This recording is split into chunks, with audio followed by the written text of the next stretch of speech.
एक ऐसी साल जब जापान में एक फिल्म आई जिसने स्क्रीन से निकलकर लोगों के दिलों में डर बसा दिया। उस फिल्म का नाम है रिंगू। कहते हैं जिसने वो टेप देखा उसकी मौत तय थी। तो अगर हिम्मत है तो चलिए बिना वक्त गवाए उतरते हैं इस खौफनाक कहानी की अंधेरी दुनिया में। फिल्म की शुरुआत होती है दो लड़कियों के साथ। उनका नाम है तमाको और मासामी की धीमी लेकिन बेचैन कर देने वाली बातचीत से। एक अजीब सी खामोशी के बीच माँ सामी एक दिल दहला देने वाली कहानी सुनाने लगती है। कहानी एक स्कूल बॉय की थी जो अपनी फैमिली के साथ छुट्टियां बिताने आइजू पैसिफिक नाम के एक होटल में गया था। सब कुछ आम था, लेकिन उस लड़के की एक छोटी सी आदत उसे एक खौफनाक अंजाम की ओर ले जाने वाली थी। वो टीवी पर आने वाला अपना पसंदीदा प्रोग्राम मिस नहीं करना चाहता था, इसलिए उसने उस शो को एक टेप में रिकॉर्ड कर लिया। लेकिन उसे क्या पता था कि जिस टेप में वो शो कैद कर रहा है उसी में उसकी मौत भी रिकॉर्ड हो जाएगी। लेकिन जैसे ही वो लड़का उस टेप को प्ले करता है, स्क्रीन पर एक अजीबोगरीब और डरावनी महिला की झलक दिखाई देती है। उसका चेहरा अस्पष्ट होता है और उसकी आवाज जैसे सीधा रूह तक उतर जाए। वो कहती है, तुम 7 दिनों में मारे जाओगे। लड़का घबराकर फौरन वो वीडियो बंद कर देता है। दिल तेजी से धड़क रहा था, लेकिन डर यहीं खत्म नहीं हुआ। उसी पल उसका फोन बज उठता है। कंपाते हाथों से जैसे ही उसने फोन उठाया, दूसरी तरफ वही महिला थी और उसकी आवाज एक बार फिर गूंजी, तुम 7 दिनों में मारे जाओगे। और ठीक 7 दिनों बाद वो लड़का रहस्यमय तरीके से मारा जाता है। कैसे, क्यों, किसी को नहीं पता, लेकिन मौत ने उसे वैसे ही पाया जैसे उस टेप में वादा किया गया था। टमैको कहानी सुनकर थोड़ी डरी हुई लग रही है। वह मसामी को बताती है कि उसने भी अपने दोस्तों के साथ वही वीडियो देखी थी। वीडियो खत्म होते ही उनका फोन भी बजा था, लेकिन कॉल पर कोई नहीं था। और आज उनका 7वां दिन है। यह सुनकर मसामी डरने लगती है, लेकिन तभी टमैको जोर से हंस पड़ती है, क्योंकि वो मसामी को डराने के लिए मजाक कर रही थी। तभी अचानक उनके घर का फोन बजता है। उस फोन का आवाज सुनकर टमैको सच में डर जाती है और मसामी को बताती है कि उसने वाकई अपने दोस्तों के साथ वो वीडियो देखी थी।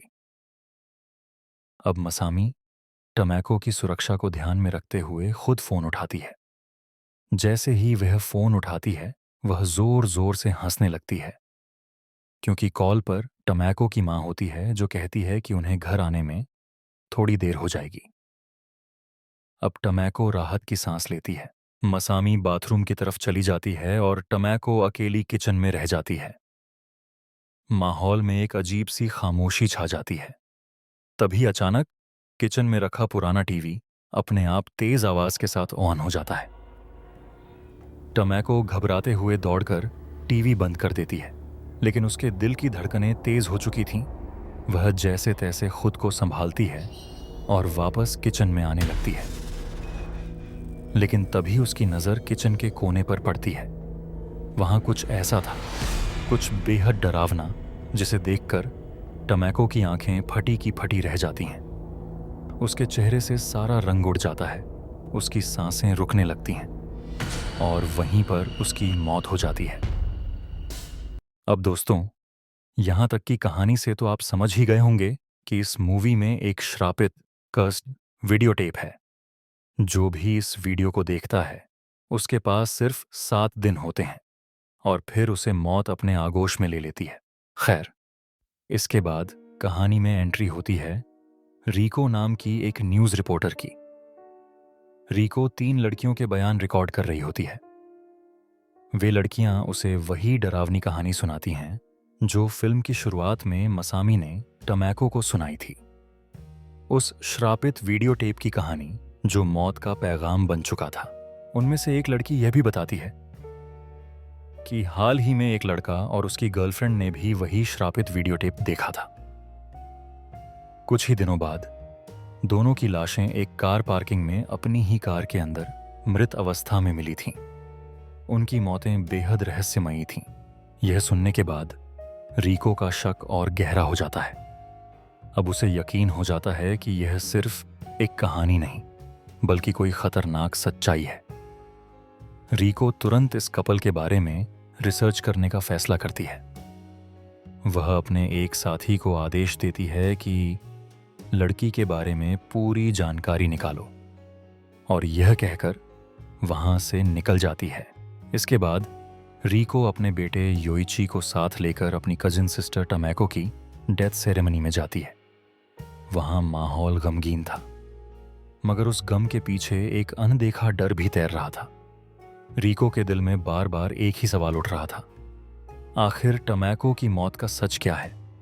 तभी रीको के मोबाइल पर उसके एक साथी का कॉल आता है। फोन पर वो उसे बताता है कि मरने वाली लड़की उसी गर्ल्स स्कूल की स्टूडेंट थी जिसमें टमैको पढ़ती थी। जैसे ही रीको उस स्कूल का नाम सुनती है, उसके चेहरे की हवाइयां उड़ जाती हैं। उसके मन में शक और डर की लहर एक साथ दौड़ पड़ती है। क्या ये सब टमैको से जुड़ा हो सकता है?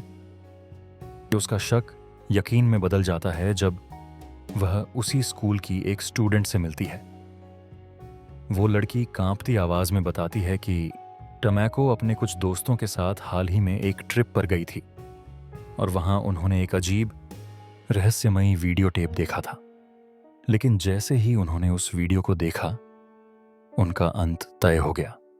वीडियो देखने वाले हर एक दोस्त की मौत ठीक 7 दिन बाद हो गई थी। रीको अब उस शॉप पर जाती है जहां टमैको ने आखिरी बार फोटोज निकाली थी। जैसे ही रीको फोटोज को देखती है, उसकी रूह तक कांप जाती है। हर तस्वीर में टमैको और उसके दोस्तों के चेहरे बुरी तरह डिस्टॉर्टेड थे। ऐसा लग रहा था जैसे किसी ने उनकी आत्मा को उन तस्वीरों में कैद कर लिया हो। अगले ही दिन रीको सीधा आइजू होटल पहुंचती है। वहां रिसेप्शन पर उसकी नज़र एक अनजान और पुरानी वीडियो टेप पर पड़ती है। पूछताछ करने पर पता चलता है कि ये टेप किसी गुमनाम कस्टमर ने यहां छोड़ दी थी। किसी को नहीं पता कि ये टेप किसकी है या इसमें क्या है। रीको वो टेप लेकर अपने घर आ जाती है। सांस रोककर वो उस टेप को प्ले करती है। स्क्रीन पर दिखते हैं डरावने, अजीब से नज़ारे। एक औरत जो अपने बाल कंघी कर रही है, काले पानी में तड़पती परछाइयां, और दूर से आती हुई कुछ अधूरी फुसफुसाहटें।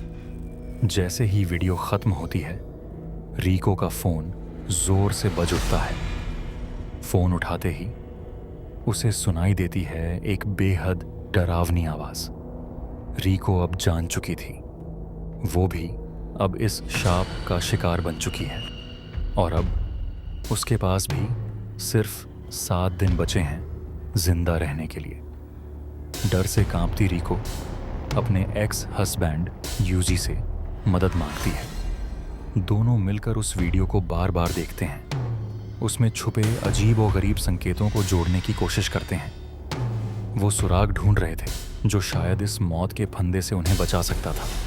लेकिन सवाल ये था, क्या वो वाकई इस खतरनाक श्राप से बच पाएंगे, या फिर 7 दिन बाद उनकी भी कहानी हमेशा के लिए खत्म हो जाएगी। रीको और यूजी अब मौत से भागने की कोशिश में सुराग जोड़ते हैं। वे टेप की एक कॉपी बनवाते हैं ताकि ओरिजिनल टेप को सुरक्षित रखा जा सके। जब वे फिर से वीडियो को ध्यान से देखते हैं तो एक बात पकड़ में आती है। जिस एंगल से महिला बाल कंघी कर रही है वह आम नहीं था। वह दिखाता था जैसे कोई धमाका हुआ हो, एक विस्फोट, और बैकग्राउंड में सुनाई देती है एक रहस्यमयी फुसफुसाहट, फ्रॉलिक इन ब्राइन, गॉबलिन्स बी दाइन। यह वाक्य किसी गहरे रहस्य की तरफ इशारा कर रहा था। डीको और यूजी तुरंत उस जगह को ट्रेस करते हैं जहां ये टेप शूट हुई थी। उनकी जांच उन्हें ले जाती है एक पुराने रिसॉर्ट के खंडहरों तक। यहां उन्हें एक औरत की कहानी का पता चलता है, शिजुको यामामुरा, एक महिला जिसके पास अलौकिक शक्तियां थीं। शिजुको भविष्य देख सकती थी, लेकिन उसकी शक्तियों को लोगों ने शाप माना। उसे पागल घोषित कर दिया गया और उसी के कारण उसने अपनी जान ले ली। पर उसकी मौत के बाद भी उसके दर्द, उसकी नफरत ने एक बीज बो दिया था, जिससे जन्म लिया उसकी बेटी ने, सादाको यामामुरा। सादाको में भी अजीब शक्तियां थीं, बेहद खतरनाक। एक हादसे में किसी ने उसे एक कुएं में फेंक दिया था। सादाको ने उस कुएं में दम तोड़ दिया, लेकिन मरते वक्त उसकी आत्मा ने प्रतिज्ञा कर ली थी कि वह कभी चैन से नहीं रहेगी। और वही श्राप बन चुका था इस कर्स्ड वीडियो में, एक माध्यम जिसके जरिए सादाको अपनी नफरत फैलाती थी। रीको और यूजी उस कुएं तक पहुंचते हैं, अंधेरे कुएं में उतरते हैं। घंटों कोशिशों के बाद कुएं के तल से उन्हें एक मानव कंकाल मिलता है। सादाको का शरीर रीको उसके अवशेषों को सही से दफनाती है। उसे लगता है कि अब शायद श्राप खत्म हो जाएगा, अब शायद वो बच जाए। सब कुछ सामान्य लगता है। रीको अपने बेटे योइची के पास लौट आती है, लेकिन तभी कहानी मोड़ लेती है। यूजी, जो इस रहस्य का साथी था, वो अकेले अपने अपार्टमेंट में होता है। टीवी अचानक खुद से ऑन हो जाता है। स्क्रीन पर वही कुआं दिखता है, और फिर टीवी स्क्रीन के अंदर से एक लड़की, लंबे बालों से चेहरा ढंके हुए, धीरे धीरे रेंगती हुई बाहर आने लगती है। यूजी स्तब्ध रह जाता है, हिल भी नहीं पाता। सादाको धीरे धीरे उसकी ओर बढ़ती है, और फिर उसकी मौत हो जाती है। रीको को सच्चाई समझ में आ जाती है। शाप हटाना संभव नहीं था। उसने बचाव इसलिए कर लिया था क्योंकि उसने टेप को एक कॉपी बनाकर किसी और को दिखाया था। यही तरीका था बचने का। वीडियो को कॉपी करो और किसी और को दिखाओ, ताकि श्राप की श्रृंखला टूटे नहीं, बढ़ती रहे। अंत में रीको अपने पिता के पास जाती है और उसे वो कॉपी की हुई टेप सौंप देती है, ताकि उसका बेटा योइची जिंदा रहे। लेकिन एक सवाल अधूरा रह जाता है, अब अगला शिकार कौन होगा? अगर कहानी ने दिल छू लिया हो तो लाइक और सब्सक्राइब